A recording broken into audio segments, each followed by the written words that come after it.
오늘은 요한복음 65번째 예수님의 장례입니다. 오늘 본문은 예수님의 장례에 관한 내용입니다. 사복음서 모두 예수님의 죽음뿐만 아니라 장례식의 모습도 기록하고 있습니다. 그런데 요한복음에서만 다른 복음서에서 나오지 않는 니고데모 이야기를 포함하고 있어요. 요한은 예수님의 장례를 단순한 매장이 아니라 왕의 장례였다는 사실을 밝히고 싶었던 것 같습니다. 그래서 니고데모 사건도 포함시킨 것이고요. 요한이 예수님의 죽음을 왕의 장례였다 이렇게 밝히고 싶었다는 증거를 제가 몇 가지 대보면, 첫 번째 증거는 니고데모가 가져온 향품의 양이 지나치게 많았어요. 39절에 일찍이 예수께 밤에 찾아왔던 니고데모도 몰약과 침량 섞인 것을 100리트라쯤 가지고 왔다. 여기서 100리트라는 요즘 개념으로 치면 32kg 정도 되는 이 향입니다. 이 정도 되면 왕의 장례식 수준이라는 것입니다. 의도를 가지고 엄청난 양의 향을 가지고 왔다, 이걸 강조하고 있습니다. 두 번째, 예수님의 장례를 왕의 장례였다라고 밝히고 있는 증거는 새로운 무덤에 장사했다는 것을 밝힙니다. 41절에 예수께서 십자가에 못 박히신 곳에 동산이 있고 동산 안에 아직 사람을 장사한 일이 없는 새 무덤이 있다. 당시 일반 사람들의 시체는 이미 여러 번 쓰는 무덤에, 여러 사람이 장례를 치른 그 무덤에 넣어두는 것이 일반 관례였습니다. 그런데 우리 예수님의 시체는 아직 사람을 장사한 일이 없는 새 무덤에 장사했다. 조금 다른 이야기일 수 있지만, 만약 예수님이 여러 시신이 있는 무덤에서 부활하셨다면 어떤 시신이 부활했는지 논란의 여지가 많이 있는데, 예수님은 아무 시체도 없는 새 무덤에 계시다가 부활을 하셨어요. 그래서 그런 논란은 없습니다. 예수님이 돌아가셨고 장례를 치렀는데 이 장례가 왕의 장례였다. 이걸 요한은 밝히고 싶었다. 왜? 동산 안에 있는 묘실이었음을 또 강조해요. 동산 안에 있는 묘실. 41절, 동산 안에 아직 사람을 장사한 일이 없는 새 무덤이 있다.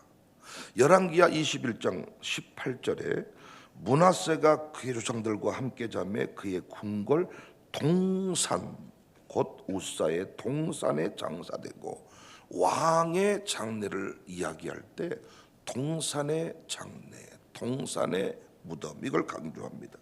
열왕기하 21장 26절에도 아문이 우사의 동산, 자기 묘실에 장사되고, 예수님의 장례가 왕의 장례였다. 이것을 요한은 밝히고 싶었습니다. 어떤 사람은 이런 얘기를 하니까 예수님의 장례가 왕의 장례였다는 거 자기는 마음에 안 든다는 거예요. 예수님께서 마국간에 오셨잖아요, 초라한 모습으로. 그럼 끝까지 죽을 때도 거지같이 죽으셨어야지. 그래야 예수님답지. 어떻게 이런 왕의 장례의 모습을 갖출 수가 있겠냐고 막 흥분하는 사람이 실제로 있습니다. 그렇게 설교하면 안 된다, 뭐 이렇게. 그런데 여러분, 예수님의 장례가 왕의 장례여야만 됐던 거, 우리 이미 앞부분에서도 쭉 함께 공부한 바 있습니다. 예수님의 장례는 왕의 장례여야 했습니다. 왜 그렇죠? 첫 번째 이유는 애언의 성취입니다. 예수님의 생애는 많은 구약 성경의 내용을 성취하는 그런 과정이었는데, 그분의 탄생, 죽음, 장례까지도 애언들의 성취를 보여줘요. 이사야 53장 9절, 그는 광포를 행하지 아니하였고 그의 입에 거짓이 없었으나 그의 무덤이 악인들과 함께 있었으며 그가 죽은 후에 부자와 함께 있었도다. 그래서 부자가 장례를 준비한단 말이에요. 장례까지도 당신의 마음대로 하신 게 아니라 애언의 성취였다. 두 번째, 구원 역사의 전환점임을 선언합니다.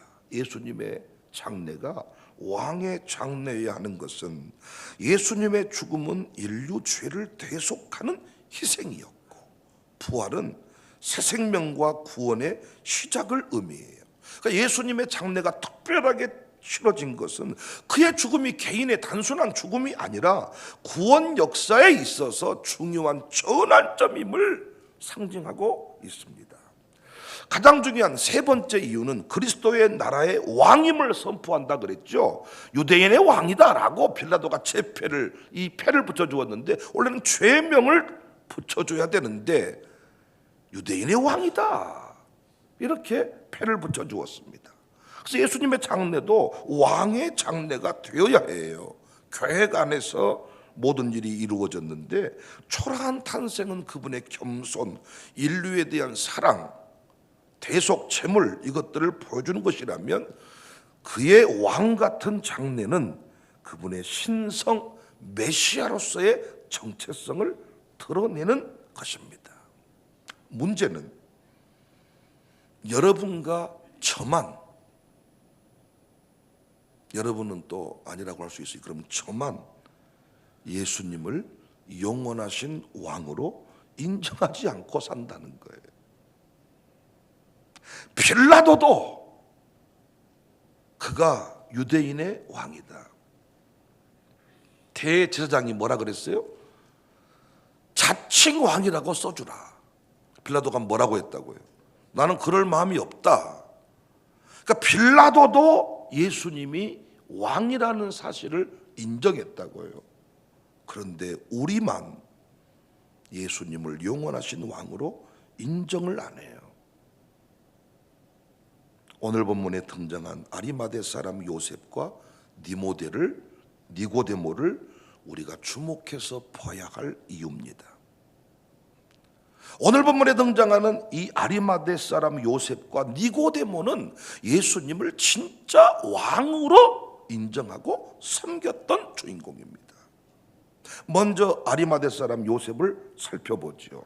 일단 아리마대가 정확하게 어떤 지역인지는 몰라요. 그런데 유대 지역이라는 것만은 확실합니다. 잘 아시는 바대로 그는 사내들인 공회원이었죠. 부자였지요. 그는 본래 예수님의 제자인 것을 드러내지 못했던 사람입니다. 성경은 이 모습을 가리켜서 사람의 영광을 하나님의 영광보다 더 사랑한 사람이었다. 12장 42절, 그러나 관리 중에도 그를 믿는 자가 많대 바리새인들 때문에 드러나게 말하지 못하니 이는 출교를 당할까 두려워합니다. 같이 말씀 받아요. 그들은 사람의 영광을 하나님의 영광보다 더 사랑하였더라. 그런데 어느 순간 태도가 변합니다. 당돌하게 예수님의 시체를 요구하죠. 마가복음 15장 43절, 아리마대 사람 요셉이 와서 당돌이 빌라도에게 예수의 시체를 달라하니 이 사람은 존경받는 공회원이요 하나님 나라를 기다리는 자다. 여기서 자신이 예수의 사람입니다를 드러내면 많은 것들을 감수해야 되는 상황인데 당돌하게 시체를 내어 주십시오. 어떻게 행동의 변화가 일어났을까요? 예수님을 왕으로 인정하고 섬긴 것입니다. 사랑하는 여러분, 여러분은 예수님 때문에 당돌하다, 싸가지 없다, 무례하다 이런 이야기를 들어본 적이 있으신가요? 저는 지금도 코로나의 수치를 잊을 수가 없습니다. 진정한 왕은 예수님이신데 저는 무당했던 사람이 이곳에 와서 간증하는 그때의 그 감동을 잊을 수가 없어요. 무당에게도 귀신이 그런 대접 받지 않는데요. 그런데 우리는 대통령이 문 닫으라고 하니까 아니 광주는 그렇게 말하기도 전에 우리가 알아서 문을 닫으면서 예배드리지 않겠습니다. 예배드렸던 교회를 향하여 욕을 했던 그때의 그 모습을 잊을 수가 없어요. 여러분의 왕은 진짜 누구십니까? 호남 사람들, 전라도 사람들이요, 여러분의 왕은 진짜 누구십니까? 저도 전라도 사람이지만은 신앙 문제에 관해서만큼은 우리가 어떤 정치인이 우리의 대통령이 되어야, 우리의 왕이 돼야 되겠습니까? 여러분의 왕은 누구십니까? 남편이 교회 가지 말라 그러면 안 가면 여러분은 남편이 왕인 거예요. 사장이 교회 가지 마라 그러면 가지 않았다면 여러분의 왕은 사장님인 거예요. 그 왕이 여러분의 영혼을 구원하십니까? 그 왕이 여러분에게 진짜 평안과 기쁨을 줍니까? 아니지 않습니까? 우리 교회 왕은 누굽니까? 여러분, 제가 이번 주일 오후에도 이런 설교를 했습니다. 바울의 목회는 성령의 메인 목회다. 여러분이 때론 목사를 이해해 줘야 된다. 나도 내 마음대로 사는 인생이 아니다. 무당만 신내는 받은 게 아니라 목사도 성신 받아 산다. 나도 개인 배균형을 돌아보면 이렇게 살고 싶지 않다. 다 의논 못하고 다 여러분에게 뭔가 말 못하고 뭔 일을 했을 때 내가 느낀다고요. 띠띠하게 대대하게 왜 의논 안 하고 했냐, 설명 좀 해주면 안 되냐, 나는 뭔 일인지 모르겠다라고 멀찍이 서 있는 그 모습이 내가 느껴진다고요. 속으로 내가 하는 말, 이해 좀 해주라. 내가 당신하고 일일이 이해 못하고 선포 먼저 한 이유가 있다. 당신 선포 설명해도 모른다. 항상 당신 그랬다. 나중에 늘 하는 말, 목사님이 이랬네요. 그리고 처음부터 알았다는 듯이 숟가락 올릴 때가 많았다. 숟가락 얹을 때가 많았다. 나는 그때 숟가락 치우지 않았다. 당신이 처음부터 알고 있었던 것처럼 그렇게 내가 말해 주었다. 이번에도 그렇게 했으면 좋겠다. 여러분, 우리 교회 왕이 누굽니까? 저도 제 마음대로 산다면 제가 왕입니다. 제가 겸손히 뭐라 그랬어요? 내 마음대로 살지 않는 거다. 사람을 무시하지 않는 거다. 우리 교회는 끝까지 만왕의 왕 되시는 예수님의 가르침을 충실하게 받고 그분에게 모든 영광을 올려드리는 구원이 어린 양 예수님께 있습니다. 우리의 영원하신 왕은 예수님이십니다. 언제까지 숨어서 믿을 거예요? 언제까지 사람들의 말 한마디에 요동칠 거예요? 언제까지 벌벌 떨 거예요? 내가 생명 다해 섬겼던 그 육적인 왕이 내 인생을 책임지더냐고요. 감옥 가버리니까 끝나더라고요. 한번 보십시오. 모른다고, 나는 그런 적이 없다고 평생토록 충성되이 섬겼는데 어느 순간 되니까 모른다고, 나는 그렇게 한 적이 없다고 서로가 오리발 내밀고 있잖아요. 누군가는 거짓말을 하고 있겠죠. 세상 왕이 우리에게 차 한 잔 사줍니까? 생명 걸고 섬겼던 세상의 권력자가 우리 핸드폰 번호라도 알까요? 우리의 진정한 왕은 예수님밖에 없습니다. 그래서 이 아리마대 사람 요셉처럼 에나 모르겠다, 다 거짓이구나, 우리 예수님만 영원하신 왕이구나, 그때부터 당돌했다, 이런 말을 듣는 거예요. 그 다음 사람이 니고데모입니다. 다른 복음서에 나오지 않는 이런 사건들, 니고데모 사건을 요한은 기록하고 있습니다. 예수님의 장례는 왕의 장례였다. 강조하는 거죠. 니고데모는 요한복음에 3번쯤 나오는 것 같아요. 첫 번째는 밤에 예수님을 찾아와 대화를 나눴지요. 두 번째는 바리새인들이 비난할 때 은근히 예수님 편을 좀 드는 그런 모습. 7장 51절에 우리 율법은 사람의 말을 듣고 그 행한 것을 알기 전에 심판하느냐, 은근히 예수님 편을 한번 듭니다. 그리고 오늘 본문에 니고데모가 나타납니다. 19장 39절, 일찍이 예수께 밤에 찾아왔던 니고데모도 몰약과 침량 섞은 것을 100리트라쯤 가지고 온지라. 이미 개인의 장례라고 하기에는 너무 많은 양이라 그랬죠. 왕 정도 이 장례를 치를 때 이 정도 향품을 쓴다는 겁니다. 그러니까 이 100리터라쯤 가지고 왔다는 것은 마치 마리아가 옥합을 깨뜨린 것과 같은 모습인 겁니다. 내 인생의 전부를 주님께 드립니다. 예수님을 만왕의 왕으로 인정하는 일종의 세레모니라고 할까요? 내가 예수님 만왕의 왕으로 인정합니다. 예배하는 모습을 보면 알 수 있어요.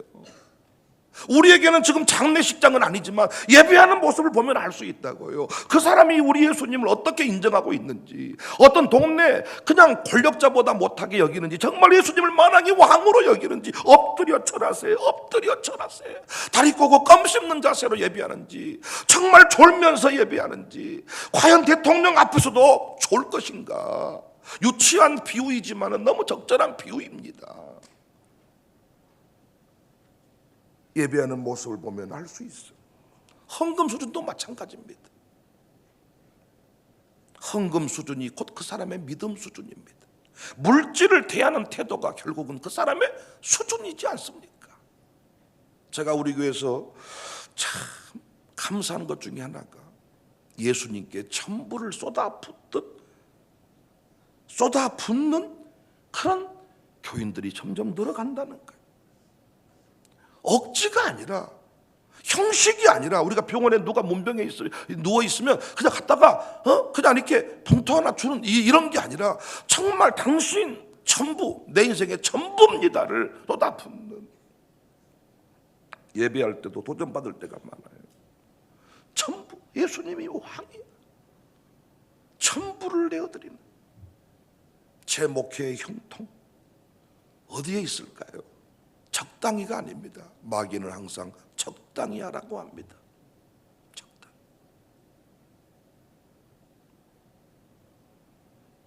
오늘 하지 말고 내일 하라고 합니다. 그런데 우리는 전부가 되어야 합니다. 두 마음을 가지고 사는 사람, 적당히 사는 사람, 역사하지 않아요. 제가 최근에 기도 많이 하고 있는 것 중에 하나가, 우리 교회에서 유력한 집안인데 언제부턴가 설교 시간에 눈을 못 떠. 계속 졸아. 제가 요즘에 염려를 많이 하고 있습니다. 그 사람이 많이 노출되는 사람인데, 노출될 때 자기가 전부인 것처럼 항상 노출을 시키는데, 정작 제가 영적으로 진단을 해보면 말씀을 못 받는단 말이에요. 하나님 역사하지 않습니다. 제가 장담컨대 그 사람 무너질 겁니다. 시험에 들 겁니다. 껍데기로 예배드리는 것이 아니라 전심으로 예배해야만 우리는 이길 수가 있습니다. 전부의 헌금인지 아니면 일부인지는 하나님만 아시겠죠. 두렙돈, 액수가 아닙니다. 과부의 두렙돈 하나님이 받아주셨습니다. 부자의 큰 돈 하나님 인정하지 않았습니다. 예수님이 왕이시다면 니고데모의 모습이 우리에게 있어야 하지 않겠습니까? 만왕의 왕 되시는 주님을 섬기는데, 영원한 나라의 백성으로 여러분과 제가 살아가는데 이것저것 따질 이유가 없지 않겠는가? 우리 교회 최근에 등록하신 분들을 보면 역시 온 마음 다하여 온 정성 다하여 쏟아붓습니다. 그러니까 그분들은요 여전히 모든 시간이 붕해인 것 같습니다. 그런데 언제부턴가 할 만큼 했다, 나는 더 이상은 못한다, 이런 분들의 예배가 언제부턴가 몸이 건조해지는 것 같습니다. 찬양대회도 마찬가지입니다. 심사위원 몇 명 합니까? 어디서 내려옵니까? 묻더라고요. 근데 저는 지금까지 돌아볼 때 심사위원의 문제가 아니라 가정교회 양육사의 문제임을 깨닫게 됐습니다. 양육사가 전심으로 온 마음 다해 하나님께 드리면 항상 하는 말이, 왜 많은 사람들이 왜 그 가정교회가, 하나님만 아시는 그 무엇이 있더라고요. 사랑하는 여러분, 만왕의 왕 되시는 주님을 바라보고 오늘 또 온 마음 다해 예배하고 온 마음 다해 기도하고, 왜 자꾸 언제부턴가 설교 시간 나만 쳐다보면 졸음이 오는지 한번 돌아보세요. 나는 그 염려가 지금도 제게 큰 기도 제목입니다. 예수님의 장례는 왕의 장례였다. 예수님의 장례를 준비하듯 예배하고 헌신하고 봉사할 수 있기를 주님의 이름으로 축복합니다.